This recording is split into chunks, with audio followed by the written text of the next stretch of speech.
You know what I find ridiculous? This is the only lamp I have, and I've been rubbing on it for the past half hour, and no genie has emerged out of it. Come on, I need my genie to grant me 3 wishes so I can use one of them to make Jennifer Lawrence my wife. I don't care if she's engaged to be married right now. I need— Oh, crap! I'm gonna get kicked out of this house before I do another review! What is up, everybody? Random Man here, bringing you my review for the 2019 live-action remake of Aladdin. Based on the 1992 Disney animated classic of the same name, which in itself was based on the eponymous folktale from 1001 Nights, the plot of this musical fantasy film basically follows our title character, Aladdin, played by Mina Masood, a street urchin who finds a magic lamp which inhabits a genie, played by Will Smith, who grants Aladdin 3 wishes and must use them and the help of the genie to win over Princess Jasmine, played by Naomi Scott, and defeat the evil Jafar, played by Marwan Khanzari. Going into this movie, I had moderate expectations. This is the second of 3 live-action Disney remakes that we are getting this year. The first one being the live-action remake of Dumbo that we got 2 months ago, which I did enjoy. And for the most part, I would say that I have enjoyed the live-action Disney remakes that we have gotten over the course of the last several years. Yes, they are unnecessary in hindsight and in retrospect, really, because we're always going to have the original Disney animated classics to love and enjoy for many, many years to come. And really, anything that the remakes have done well, they have done to supplement what has already been done well in the first place. And I would say in a few cases, only some of them have improved over the originals, but for the most part too, I don't think that they really need to exist at all, as many of us do feel. But, you know, Disney want that green, and they're gonna pretty much remake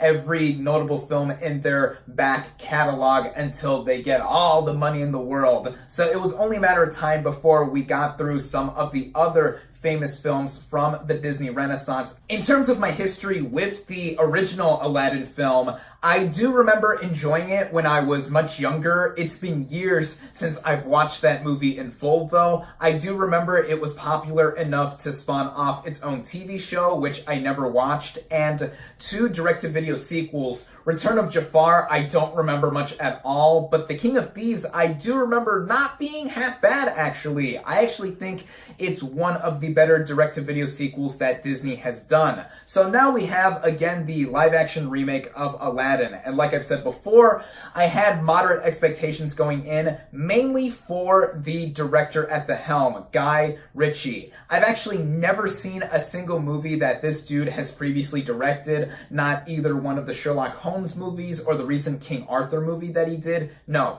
nothing. But I do know that his style of directing, just from seeing clips and trailers of his films, wouldn't necessarily mesh well with a Disney musical like Aladdin. At least it would seem so at first glance. And looking at the trailers for this movie prior to release, I did think it looked stunning. I thought that the cast looked pretty cool that was assembled to be in this film. And overall, it did look promising, even though there has been some backlash having to do with Will Smith being the genie. But even with that, I still wanted to keep an open mind going into this movie, and starting out with the cast and their performances, I'll actually begin talking about Will Smith as the genie. When the movie does begin, he is the first big name that you do see as the opening credits roll, and he's easily the biggest star of this film. Now, a lot of controversy was generated to this movie for Will Smith being the genie, for both his design and him apparently being a less than ideal choice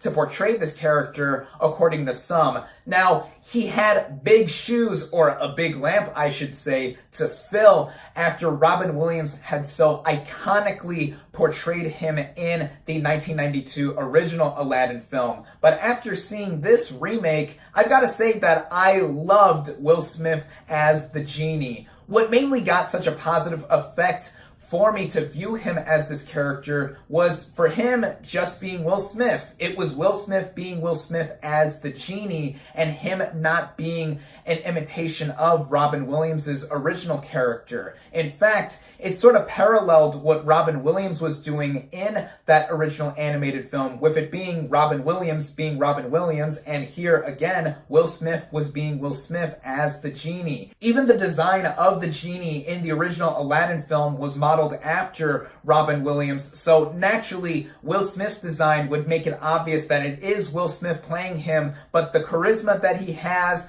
him throwing his own jokes there, and again, not imitating Robin Williams, made this movie all the more better. Then we have our title character, Aladdin himself, played by Mina Massoud, and I thought he was very strong here as well. He is very plucky, a bit of a klutz at times, but he is also good-natured despite being a thief. And I thought the way he bounced off of Will Smith in this movie was dynamite here. Same goes for how he bounced off of Naomi Scott as Princess Jasmine. And getting into her performance, I thought that her character not only got a huge re-up in terms of her involvement with the story, or at least how this movie interpreted the story of Aladdin, but also in the way that Scott made Jasmine a character of her own to really grasp onto and create a new identity for, not just with how her good looks and charm also made me wooed by her throughout the movie. Like, seriously, Scott is a gorgeous woman, but also in that she is very headstrong and holds her own in being a character that is not as passive as other Disney princesses that we have seen in their portrayals in the far, far past, or even the recent past, as she is a pretty progressive character. Pretty progressive. She's both pretty and she's progressive. Okay, I'm done with the bad jokes here. Some shout-outs I gotta give from the supporting cast include the likes of Nasim Pedrad as Dahlia. She is the handmaiden to Jasmine, and I believe she is a new addition to this story, and I thought she added to some of the humor of the film. She herself is also gorgeous, and there's a bit of a thing between her and the genie as the movie progresses, which I thought was quite cute, just like the romance between Aladdin and Jasmine. There's also Naveed Negaban. I apologize if I butchered that name, but he plays the Sultan, who is also the father to Princess Jasmine, and I loved his portrayal in the original animated film, with him being so bashful and, you know, very lively. Here, he is a lot more serious and straight-laced, and I would expect that for a character like this, and I thought the actor's performance was pretty solid. Billy Magnuson has a minor role as Prince Anders. He's not in the movie that much, but he added to more of the comedy too. And the final two acting shout-outs I gotta give go to the two major voice actors of the film, those being Alan Tudyk and Frank Welker. Alan Tudyk portrays the sardonic macaw of Jafar, Iago. He was iconically portrayed by Gilbert Gottfried in the original film. Why do I sound like this? That was the worst impression of the actor ever. I apologize. I thought that Tudyk's contributions to the film as this character were all well, fine, and good. And then we have Frank Welker, who actually comes back to reprise some of his roles from the original 1992 Aladdin film, such as Abu, who is the loyal pet monkey of Aladdin, Raja, the pet tiger of Princess Jasmine, and the Cave of Wonders. It was really awesome to hear him reprise those roles. So all in all, with the main cast here, I think mostly everybody here does a really, really good job. But the three performances that stood out the most to me are from Mina Massoud, Will Smith, and Naomi Scott. The writing of this film, which saw its screenplay being written by both the director Guy Ritchie and John August, very much set this movie up to be a familiar retelling of the Aladdin story that we all know and love. What I've come to realize by watching all of these recent live-action Disney remakes is that they should, to an extent, be looked at as standalone movies, even if they are so closely associated with what has been established before with all of our pop culture conversations, with the famous Disney Renaissance movies and other Disney classics being so closely ingrained within how we live and breathe all things Disney. So, yeah, Like I've said, mainly a lot of the same story beats from the original are covered here, such as the more iconic moments like the magic carpet ride, the Cave of Wonders sequence where we do first meet the genie inside the lamp. Yeah, all of that is basically there. But of course, it's not necessarily exact, as even with these remakes that have come about in recent memory, there are certain deviations that are done here and there to change up the story even to the most minimal extent. Like I've mentioned, I did really dig the addition of Jasmine's handmaiden in not only being a nice new character to see, but also expanding Jasmine as a character herself, and just the way certain story beats do play out. I did like in taking a bit of a different direction for telling the story. Speaking of the direction too, like I've said, I've never watched a single Guy Ritchie movie before this film, but I've got to say, in the way he helms the story and how it flows along, I did like where it went. It was mainly focused. It never felt like it was convoluted or too basic, but really, like I've said, even if it does cover the original source material to such a straightforward value, it still felt nice to watch this as its own contained movie, and I also try to block myself from doing too many comparisons to the original film because that's just inevitable, and I do want to be fair to this movie's merits on its own. So going back to how this movie is helmed, I will say that the way it is edited did deter what I was watching initially and in some moments of the film. Early on in the movie, within the first action sequence of the film involving a chase, it is erratically edited to where it is cutting to different camera angles as movements are occurring, like when Aladdin is running through rooftops and just jumping from building to building. Yeah, it felt like a Guy Ritchie movie in that sense from what I am familiar with in how his movies are directed, especially some of his action ones, but then also in the way some of the musical numbers are edited too. Now, the way they play out, I did mostly enjoy the musical numbers of this film, but the way the choreography and the movements are edited, it's as if it was played on fast forward. The audio is kept at normal speed, but the actual movements and the actual look of the people that are performing, it's like it's done 2 times, 3 times faster. That was certainly weird, but it didn't throw off my enjoyment of the film too much, as the rest of the technical merits of this movie, wow. I've got to say that this is a stunning movie, as I expected this movie to be to an extent from watching the trailers. It is very colorful. There's a lot of variety within the costume design, the production designs. There is quite a bit of CGI and green or blue screen all over this film, and some of it does look dodgy. For example, on some of the animals like ostriches and some other background animals that we see, yeah, they looked pretty bad, but the CGI on the genie, for the most part, and even the magic carpet itself, I thought were pretty convincing. When it comes to the genie and what many have criticized in his design, I will say that he did mostly look good. My only issue with the way he was designed was his head size. I thought that Will Smith's head was a little too small for the big hulking body that he did have. But other than that, I thought his movements and all-around speed that he carried in this film were pretty much done as well as one could have expected a visual effect like the genie to be in live action.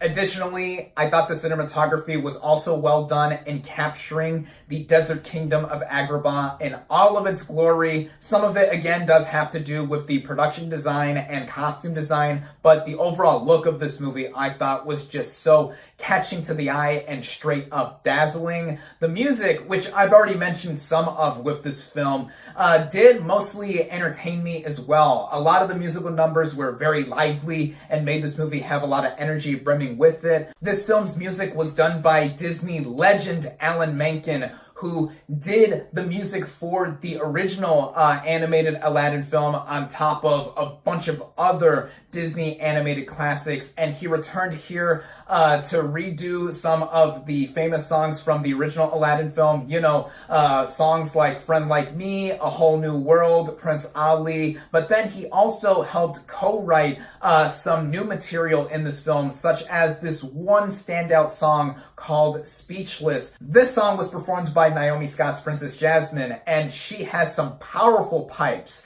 She has such an impressive voice here. I always knew that she was a good singer from originally seeing her in the Disney Channel original movie Lemonade Mouth, but wow, she is a true shining star in that moment of the movie where she sings the song in full. But that moment in the movie towards the end where the entirety of the song Speechless is performed, I thought was awkwardly inserted. It's as if the movie stopped for a brief moment to have this music video involving Princess Jasmine, and then the movie continues again. Initially, when the song is first heard early on in the movie in its condensed form, that felt more fitting, but then again, when it's later used in its full form towards the end of the movie, yeah, that threw off some of the pacing for me. But overall, I gotta say, the music is magnificent. And speaking of the pacing, the movie runs at a little over 2 hours, but I never found myself bored in the slightest here. I just was having a really, really enjoyable time with this movie. In terms of issues, aside from the problems I already mentioned before with some of the visuals, the editing, the biggest issue I would say I have with this movie has to do with the portrayal of Jafar. Now, Marwan Kazari is a pretty talented actor as far as I know, and I thought that his performance of Jafar was fine for what it was going for. It was certainly a different take of this villainous character. He's a lot younger here, and he is somebody who is going after the same nefarious deeds that he did in the original. But I gotta say, I was never intimidated by him in the slightest. It wasn't just the way he talked, but just the way his character went about his demeanor. It added nothing new to the character that we haven't seen before, and I just felt like it paled in comparison to the way Jafar was in the original movie. He was a lot older for one thing, he was more creepy too, and I just thought that, he was a bit of a wimpy Jafar, to say the least. But all in all, as I said before, I had a lot of enjoyment watching the live-action Disney remake of Aladdin. My overall entertainment value that I would say this movie had with me is higher than what I would give this movie in its final verdict, because I did find myself having a ball, like I've said for the umpteenth time. But when it comes to me putting my reviewer cap on, yeah, sitting down and thinking about this movie more, there are notable issues that do stand out to me, but I don't think that they are enough to derail this movie in terms of it being both a remake of the original Disney classic and just being an enjoyable film on its own. I think this is a movie you can take the whole family to, and they will all have a really fun time overall. Is this one of the better live-action Disney remakes that we have gotten? I would say no for now, but I did enjoy this movie more than the recent live-action remake of Dumbo, and like I said, I did like that movie when I saw and reviewed it 2 months ago, but here on its own, Aladdin does have a lot of shining value with it. It is an exuberant escapade. It's just a bit of a surprise to me how well Aladdin turned out to be, in my opinion, for what middling expectations I had with it. But with all that I have said and more, I recommend it. My final verdict for Aladdin is 3.5 out of 5 stars. Thank you all, as always, for watching. Be sure to like this video, comment on what you thought of Aladdin, social media links in the description, subscribe to my channel for more, and I'll catch you on the next movie review.